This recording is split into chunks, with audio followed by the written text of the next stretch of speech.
Mi nombre es Martín Rivas. Tengo 34 años y mi vida, al menos desde fuera, parece la definición del éxito en Monterrey.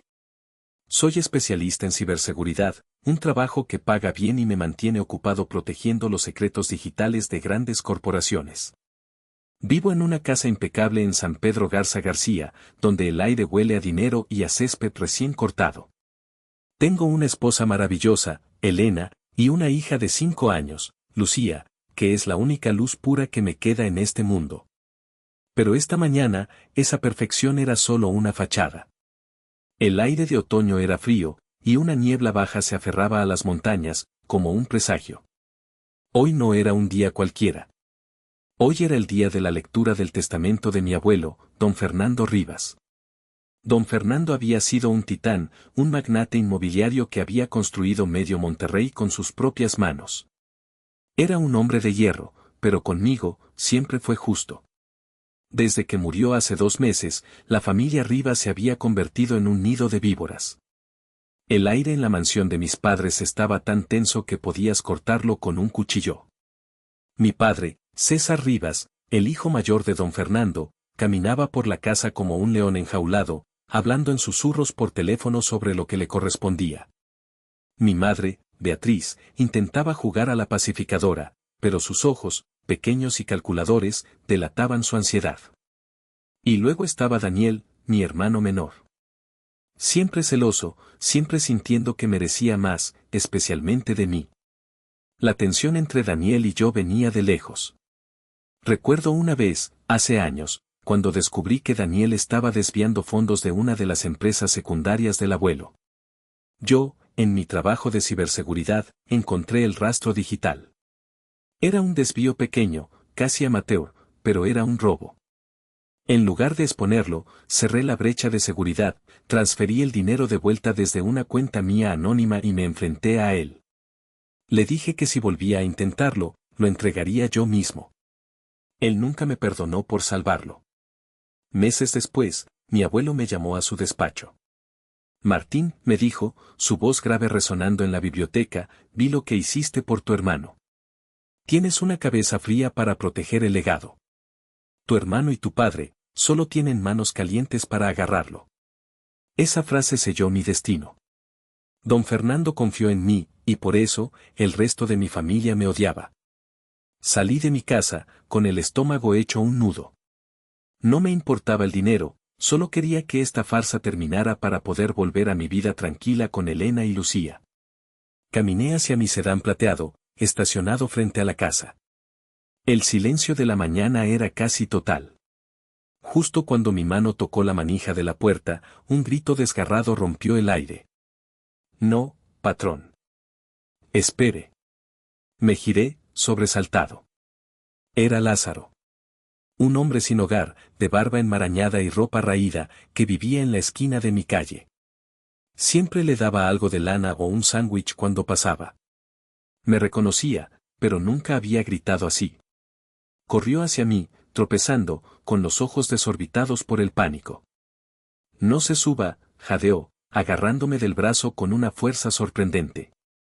Lázaro, ¿qué pasa? Tengo prisa. No, escúcheme. Su voz era un susurro aterrorizado. Anoche no podía dormir. Vi a alguien. Un hombre encapuchado. Se metió debajo de su auto. Estuvo ahí un rato, hizo algo. Mi sangre se heló. ¿Qué quieres decir, Lázaro? ¿Qué viste? Él señaló frenéticamente hacia las llantas delanteras. Iba a leer el testamento de mi abuelo y un vagabundo me gritó, alguien saboteó su auto. Mi corazón se detuvo. Miré a Lázaro, su rostro pálido de miedo genuino, y luego miré debajo del auto. Y lo vi. Un charco oscuro y brillante extendiéndose sobre el pavimento de mi cochera. El olor a líquido de frenos era penetrante, químico. Me agaché, mi traje de diseñador rozando el concreto frío. Mis dedos temblaron mientras se acercaban al charco. Estaba pegajoso. Empujé mi teléfono debajo del chasis y encendí la linterna. Y entonces lo vi. No fue un goteo. No fue un desgaste. Fue un corte. Un corte limpio, metálico y brillante en la línea de los frenos. Hecho con precisión. Me dejé caer hacia atrás, sentándome de golpe en el suelo. El aire se escapó de mis pulmones. Si hubiera subido al auto, si hubiera conducido por las curvas cerradas de la carretera a Chipinque para bajar al centro, no habría tenido frenos. Habría sido un accidente fatal. ¿Y si Elena y Lucía hubieran estado conmigo? Patrón, ¿está bien? La voz de Lázaro me trajo de vuelta. Le temblaba la voz. Saqué mi cartera, saqué todos los billetes que tenía, unos 5,000 pesos, y se los puse en la mano. Lázaro, acabas de salvarme la vida. Vete de aquí. No viste nada, ¿entiendes? Desaparece por un tiempo. Él asintió, aterrorizado, y se escabulló por la calle. Me quedé solo, mirando el aceite negro en mis dedos. ¿Quién? La respuesta era obvia. ¿Quién se beneficia de mi muerte 40 minutos antes de la lectura del testamento? Mi familia. César. Beatriz. Daniel. Mi primer instinto fue llamar a la policía. Pero lo detuve. Soy un experto en ciberseguridad. Mi trabajo es pensar como el enemigo. Si llamo a la policía ahora, ¿qué pasará? Negarán todo. El culpable borrará sus huellas. El sicario que contrataron desaparecerá. No habría pruebas, solo la palabra de un vagabundo contra la familia Rivas. No. En mi mundo, cuando descubres una intrusión, no la bloqueas. Creas una honeypot. Un señuelo. Dejas que el atacante entre, creyendo que tiene el control, y observas cada uno de sus movimientos hasta que revela toda su red. Mi familia era ahora el sistema hostil. Y yo iba a hackearlos. Se me ocurrió un plan. Era una locura, era arriesgado, pero era lo único que podía hacer. Tenía que morir. O al menos, estar lo suficientemente cerca de la muerte como para que bajaran la guardia. Saqué mi teléfono. Mi primera llamada fue a mi mejor amigo, el doctor Gabriel Herrera. Martín, ¿qué pasa? Estoy a punto de entrar a cirugía. Gabriel, necesito tu ayuda. Es de vida o muerte. Literalmente. Le conté todo. El corte en los frenos. Mis sospechas. El testamento. Dios mío, Martín, tienes que llamar a la policía. No. Si lo hago, se escabullirán. Necesito que me ayudes a fingir el accidente. Silencio. ¿Qué? Necesito que parezca que tuve el accidente. Que estoy grave. Clínicamente muerto, si es posible. Necesito que me ingreses en el hospital, en secreto. ¿Estás loco?, gritó Gabriel. Y eso es ilegal. Es mi licencia. Podría ir a la cárcel, Martín. No puedo hacer eso. Gabriel, dije, mi voz fría y dura. Recuerdo cuando tu familia lo perdió todo. Recuerdo quién pagó tu carrera de medicina de principio a fin sin pedir nada a cambio. Fue mi abuelo. Don Fernando te salvó. Te estoy pidiendo, por esa deuda, que me salves a mí. El silencio al otro lado de la línea fue pesado. Oí su respiración agitada. Dios. Martín, está bien. Está bien. Pero esto es una locura. ¿Qué necesitas? Prepara un equipo de ambulancia de confianza. Y una habitación segura. Colgué. Mi segunda llamada fue a Sebastián el Lobo Torres. Un investigador privado que había usado en un par de casos de fraude corporativo.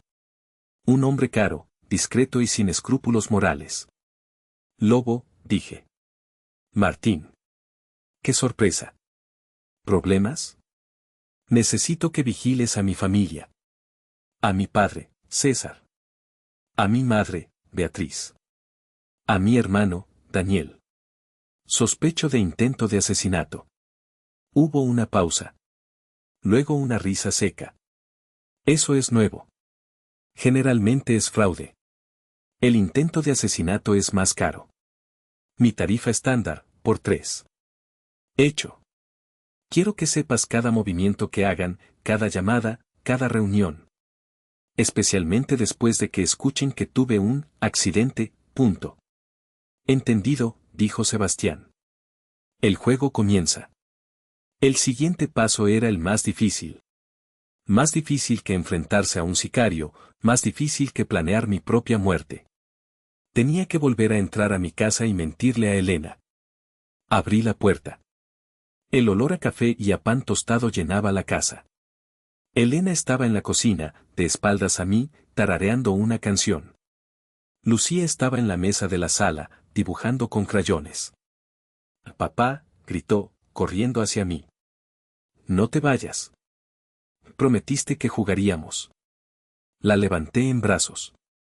Su pequeño cuerpo se apretó contra mi pecho, y sentí que me rompía por dentro. Olía a cereal y a inocencia. ¿Cómo podía hacerle esto? «Lo haremos, princesa», le susurré al oído, tratando de que mi voz no se quebrara. «Papá tiene que hacer algo importante, pero jugaremos muy pronto. Te lo prometo». La bajé y me volví hacia Elena. Ella me miraba con el ceño fruncido, sintiendo mi tensión. «Martín, ¿qué pasa? Estás pálido». «¿La reunión del testamento?». Caminé hacia ella. Tomé su rostro entre mis manos. «Elena, escúchame. Pase lo que pase hoy, quiero que sepas que te amo. Te amo más que a nada en este mundo. Tú y Lucía son mi vida entera». Ella parecía confundida, asustada. «¿Martín? Me estás asustando». Solo recuérdalo», dije. La besé, un beso largo y desesperado, tratando de memorizar cada segundo.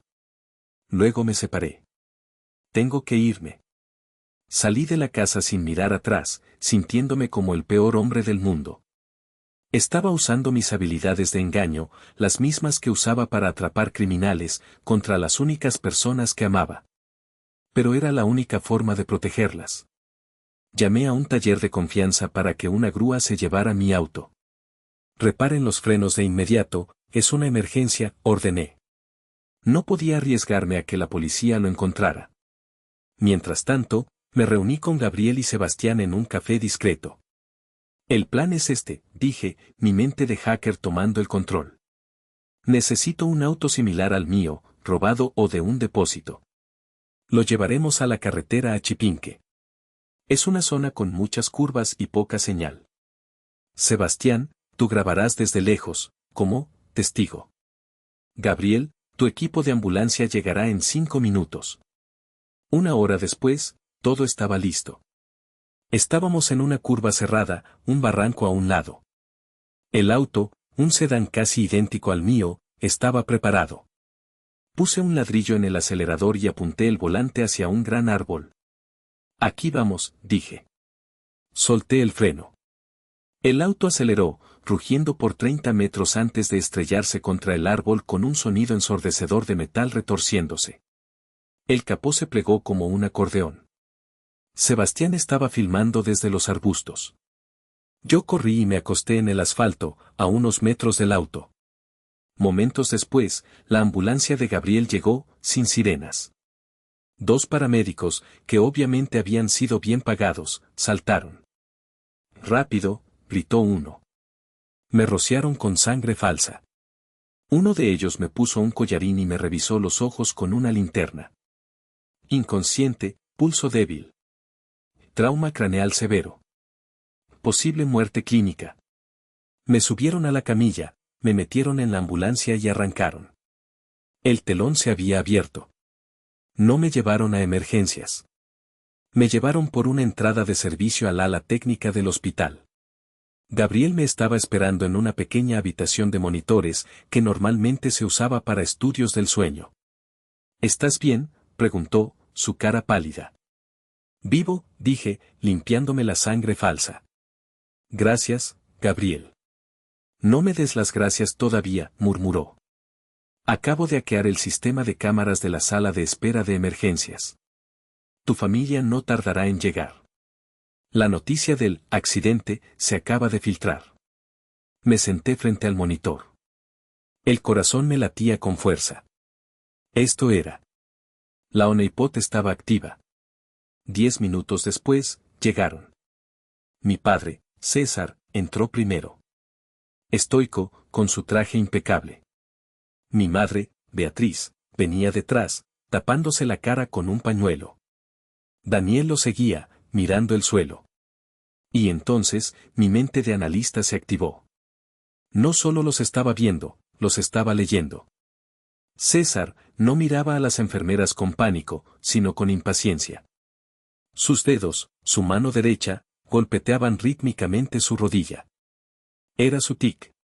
Lo hacía siempre que estaba mintiendo en una negociación o cuando estaba ansioso por cerrar un trato. No estaba de luto, estaba nervioso por el resultado. Beatriz se cubría la cara, sí, pero sus hombros no temblaban. No eran sollozos reales. De vez en cuando, bajaba el pañuelo y sus ojos, secos como el desierto, escaneaban el pasillo. Daniel era el peor actor. Miraba la puerta de solo personal autorizado como un niño esperando que abran una tienda de dulces. No había miedo en su rostro, solo una impaciencia apenas disimulada. Vi cómo César se inclinaba y le susurraba algo a Beatriz. Ella asintió, sin descubrirse la cara. Daniel se acercó a ellos, intercambiaron una mirada. No era una mirada de tragedia compartida. Era una mirada de confirmación. Estaba tan concentrado en su engaño que casi no la veo entrar. La puerta principal se abrió de golpe. Era Elena. Pálida, con el cabello revuelto, y Lucía en sus brazos. Estoy buscando a mi esposo. Martín Rivas. Tuvo un accidente, gritaba, su voz rota por el pánico. Una enfermera, parte del equipo de Gabriel, se acercó a ella. Señora, por favor, cálmese. Su esposo está en estado crítico.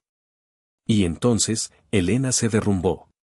Se dejó caer en una silla, abrazando a Lucía, y sus sollozos resonaron en el pasillo. No eran los sollozos falsos de mi madre. Eran reales, guturales, arrancados desde el fondo de su alma. Lucía, confundida y aterrorizada, empezó a llorar también. ¿Mami? ¿Dónde está papá?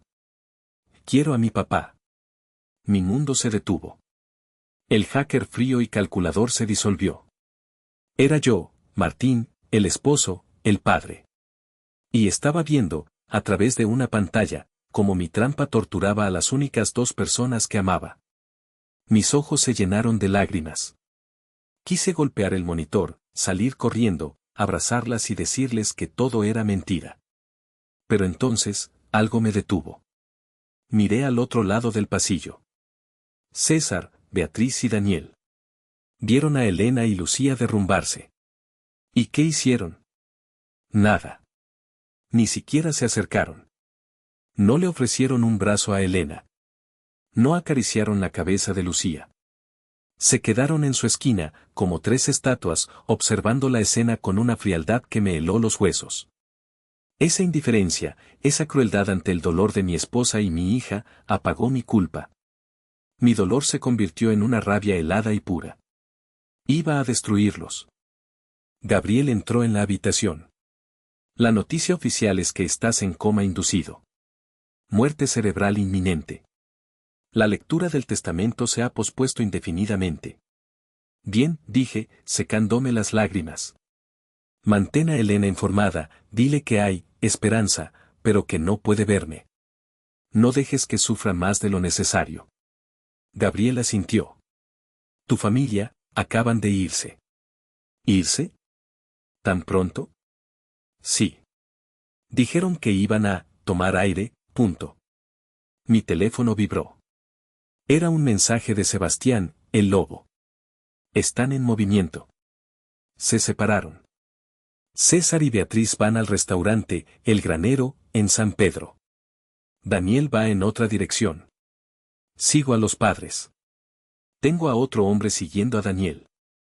El Granero, pensé. El restaurante más caro y privado de la ciudad. El lugar donde mi familia iba a cerrar tratos multimillonarios. No estaban de luto. Estaban celebrando. Lobo, le contesté, necesito escuchar lo que dicen. Estoy en ello, respondió. Una hora después, Sebastián me llamó. Estoy dentro. Sentado en la mesa de al lado. Pero están en un salón privado. No oigo nada. Mierda, susurré. Pero. Dijo Sebastián, este lugar tiene paredes finas de madera. Y yo tengo un micrófono de contacto. Dame un minuto. Hubo silencio. Luego, un ligero crujido.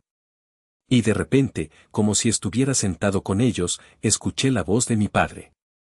Si Martín no la libra, decía César, su voz tranquila, como si comentara el clima, su parte se nos revierte. Naturalmente. Es la línea de sangre. Debemos movernos rápido, César, respondió la voz de mi madre, Beatriz. Su tono no era el de una mujer afligida, sino agudo, calculador. Antes de que el licenciado Morales, ese viejo zorro, ponga trabas legales.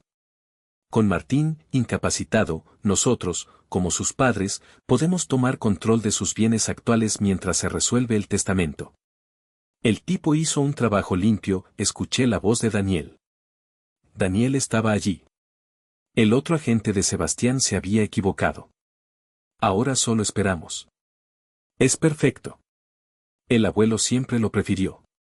Siempre fue, Martín esto, Martín aquello. Es nuestra oportunidad de tomar lo que debía ser nuestro desde el principio. Me quedé sentado en esa habitación oscura del hospital, escuchando el audio en vivo. Escuchando a mi padre, mi madre y mi hermano planear cómo repartirse mis bienes y los de mi abuelo sobre mi cadáver aún caliente.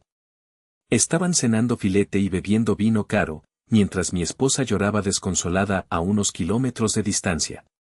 Colgué el teléfono. Ya no sentía dolor. Solo sentía un vacío frío y una claridad absoluta. Eran monstruos. Y yo iba a ser el cazador. Mi teléfono vibró de nuevo. Era Sebastián. Daniel se está yendo. Solo. Esta vez es real. Mi otro hombre está sobre él. ¿A dónde va? Se dirige al norte. Hacia la zona industrial de Apodaca. Apodaca. Noche. Almacenes abandonados. El lugar perfecto para pagarle a un sicario. Síguelo, lobo. Quiero fotos. Quiero video. Quiero todo. Me quedé en la habitación del hospital, que ahora se sentía como mi centro de comando. Gabriel entró. Martín, Elena se fue a casa. Le di un sedante. Está destrozada. Asentí, incapaz de hablar. ¿Qué estás haciendo?, preguntó Gabriel, mirando mi teléfono. Cazando, respondí. Pasaron 2 horas de silencio. Me imaginaba a Sebastián, el lobo, moviéndose entre las sombras de los almacenes, un fantasma con una cámara. Finalmente, llegó un correo electrónico. Asunto, prueba B. Lo abrí. Había una serie de fotos, tomadas con un teleobjetivo, pero perfectamente nítidas. La luz de un solo farol iluminaba la escena. Ahí estaba Daniel, mi hermano menor, con su ropa cara, luciendo nervioso. Frente a él, una figura que parecía salida de una pesadilla. Un hombre calvo, corpulento, con tatuajes que le cubrían el cuello y el rostro. La foto clave era la última, Daniel entregándole un sobre grueso y abultado al hombre tatuado. Se daban la mano. 5 minutos después, Sebastián llamó. ¿Viste las fotos? Las vi. ¿Quién es? Se llama Ramón Garza. Alias, El Chueco. Un ex convicto. Adicto, sicario de poca monta. Hace trabajos sucios por poco dinero. Robo, asalto, intimidación y, al parecer, sabotaje. Miré la foto de mi hermano sonriendo, dándole la mano al hombre que había intentado matarme. El niño con el que había jugado fútbol en el jardín. El joven al que había salvado de la desgracia años atrás. Bien hecho, lobo, dije, mi voz sin emoción. Ahora, encuéntrame la debilidad de, El Chueco, punto. ¿Qué? Tiene que tener una. En mi mundo, no pagas para entrar, buscas la vulnerabilidad. Encuentra su debilidad. ¿A quién le debe dinero? ¿A qué le tiene miedo? Sebastián guardó silencio un momento. Entendido. Eres un tipo de cliente interesante, Martín. Te llamo mañana. Colgué. Miré la foto de El Chueco. Luego la de mi hermano. Ya no eran mi familia. Eran los objetivos. Pasé los siguientes 2 días escondido en un motel barato cerca del hospital. Gabriel me cubría, mientras Sebastián hacía su magia. La tarde del segundo día, el lobo llamó. Lo tengo. Ramón, El Chueco, Garza. Tiene una debilidad. Y es una grande. Habla. Le debe una fortuna, más de 200,000 pesos, a un cártel local. Una deuda de juego. Y se le acaba el tiempo. Están a punto de casarlo. Sonreí. Era perfecto. Aquí está el plan, lobo. Vas a contactarlo. Dile que tienes un comprador interesado en sus habilidades. Un trabajo grande. Ofrécele dinero rápido. Cítalo en algún lugar público pero ruidoso. Una cantina. ¿Y tú qué? Yo seré el comprador. Martín, eso es una locura. Ese tipo es peligroso. No te preocupes. Él estará más asustado de mí cuando termine. Esa noche, entré en la cantina El Zafiro. Un lugar ruidoso en las afueras de la ciudad, olía a cerveza rancia y desesperación. Sebastián entró primero, sentándose en una esquina como un guardaespaldas. Yo, con una gorra de béisbol y una chaqueta, me acerqué a la mesa del fondo donde El Chueco me esperaba. Me miró, sus ojos inyectados en sangre tratando de enfocar. Tú no eres el que llamó, gruñó. Soy el que paga, dije, sentándome. Pero no estoy aquí para un trabajo nuevo. Estoy aquí por el último que hiciste. Su rostro cambió. La confusión dio paso al reconocimiento, y luego al pánico. Tú. Tartamudeó. Estás muerto. El periódico dijo. Los periódicos mienten, dije, inclinándome. Me llamo Martín Rivas. Intentó levantarse, pero Sebastián ya estaba detrás de él, poniendo una mano firme en su hombro.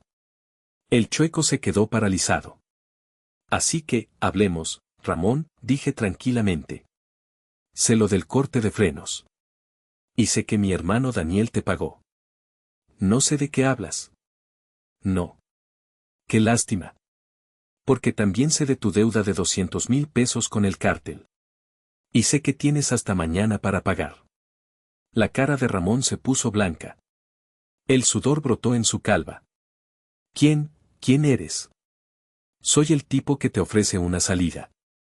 O más bien, 2 opciones. Saqué un sobre grueso, como el que Daniel le había dado, y lo puse sobre la mesa. Opción A, aquí hay 100,000 pesos. La mitad de tu deuda. Es tuyo, si me cuentas todo. Cada detalle. ¿Quién te contrató? ¿Cuándo? ¿Cuánto? ¿Qué te dijo? Quiero la confesión completa. Y la grabaré. Se quedó mirando el sobre, hipnotizado. Y la opción B, susurró. Opción B, me levanto, me voy, y hago una llamada anónima al cártel. Les digo exactamente dónde estás. Y buena suerte con eso. Ramón se derrumbó. Era un matón, pero solo era valiente cuando tenía la ventaja. Está bien. Está bien. Fue tu hermano. Daniel. Su voz era un susurro desesperado. Me encontró aquí. Me pagó 50,000 pesos por adelantado. Dijo que eras el favorito de tu abuelo y que quería tu parte. Me prometió 50,000 más cuando estuvieras muerto. Solo corté los cables, es todo. Fue un trabajo fácil. Describió cómo había entrado a mi cochera en la madrugada. Cada detalle. Yo saqué mi teléfono, que había estado grabando audio sobre la mesa todo el tiempo. Gracias, Ramón. Ha sido un placer hacer negocios contigo. Cogió el sobre y salió corriendo de la cantina como un animal asustado. ¿Ahora qué?, preguntó Sebastián. Ahora, dije, guardando mi teléfono. Llevamos esto a la policía. Tengo el audio del restaurante, las fotos del pago y una confesión grabada. Es jaque mate. Esa misma noche, nos reunimos con el jefe de detectives. Le mostramos el paquete completo. Estaba asombrado. Señor Rivas, esto es increíble. Tenemos suficiente para arrestarlos ahora mismo. No, dije. Todavía no. Están presionando al licenciado Morales, el abogado de mi abuelo, para la lectura del testamento. Denles lo que quieren. Dejen que organicen la reunión. El detective me miró. ¿Por qué? Porque no quiero que los arresten en sus casas, en la oscuridad. Quiero que el mundo los vea caer en la cima de su arrogancia, justo cuando creen que han ganado. Coordinen con Morales. Quiero que sus oficiales estén listos para entrar a mi señal. Los siguientes días fueron una tortura de anticipación. Mi familia, creyendo que yo estaba a punto de ser desconectado, redobló su presión sobre el licenciado Morales. César y Beatriz fueron a su oficina, armando un escándalo sobre la necesidad de resolver el patrimonio. Finalmente, Morales cedió y programó la lectura preliminar del testamento. La noche anterior, me reuní con él en secreto. El licenciado Morales había sido el mejor amigo de mi abuelo. Cuando me vio entrar en su estudio, vivo y coleando, casi le da un infarto. Martín. Por Dios. Creímos que te habías ido. Casi lo hago, licenciado. Le conté todo. El sabotaje, el plan, las pruebas. El viejo abogado escuchaba, su rostro pasando del shock a una furia helada. Esos buitres, murmuró. Fernando estaría destrozado. Lo sé. Y mañana, vamos a detenerlos. Necesito que coopere. Lo que sea, Martín. Lo que sea. El día del juicio llegó. La sala de juntas de Rivas Bienes Raíces era un monumento al poder. Paredes de caoba, una mesa de 20 pies de largo y vistas de toda la ciudad. Allí estaban César, Beatriz y Daniel. Vestidos de un luto impecable y caro. Sus rostros eran una máscara de dolor fingido, pero sus ojos brillaban con anticipación. El licenciado Morales se paró a la cabeza de la mesa. Carraspeó. Estamos aquí para la lectura preliminar del testamento de don Fernando Rivas. Dada la trágica e irreversible condición de Martín Rivas, procederemos según lo estipulado por sus padres. César asintió, solemne. Beatriz se tocó los ojos con su pañuelo. Sin embargo, continuó Morales, antes de comenzar, hay alguien que creo que todos querrán saludar. La sala quedó en silencio. César frunció el ceño, confundido. La puerta lateral de la sala de juntas se abrió. Y entré yo. Vivo. Saludable. Con el traje que debería haber usado en mi funeral. El tiempo se detuvo. Beatriz, mi madre, soltó un grito ahogado, un chillido que no era humano. Se desmayó, cayendo de lado en su silla. César, mi padre, se puso blanco como el papel. Se levantó de golpe, tirando su silla. No, tartamudeó. No puede ser. Daniel fue el peor. Se quedó paralizado, su rostro una máscara de terror puro. Y luego dijo las palabras que sellaron su destino. Estás muerto. Tú estabas muerto. Caminé lentamente hasta el otro extremo de la mesa, mirándolo directamente a los ojos. No lo suficiente, al parecer. Saqué mi computadora portátil y la conecté al proyector de la sala. ¿Qué es esto, Martín? ¿Qué significa esta farsa?, gritó mi padre, tratando de recuperar la compostura. Significa que la reunión ha comenzado, dije. Presioné play. Primero, el audio de El Granero. La voz de mi padre, clara como el cristal, si Martín no la libra, su parte se nos revierte. La voz de mi madre, debemos movernos rápido. Luego, las fotos. Daniel entregando el sobre a El Chueco Garza. Y finalmente, el video de la cantina. La confesión de Ramón. Fue tu hermano. Daniel. Me pagó 50,000 pesos por adelantado. La sala estaba mortalmente silenciosa, excepto por los gemidos de mi madre en el suelo. Daniel intentó correr. Pero justo en ese momento, las puertas principales de la sala se abrieron de golpe. 2 oficiales de policía uniformados entraron.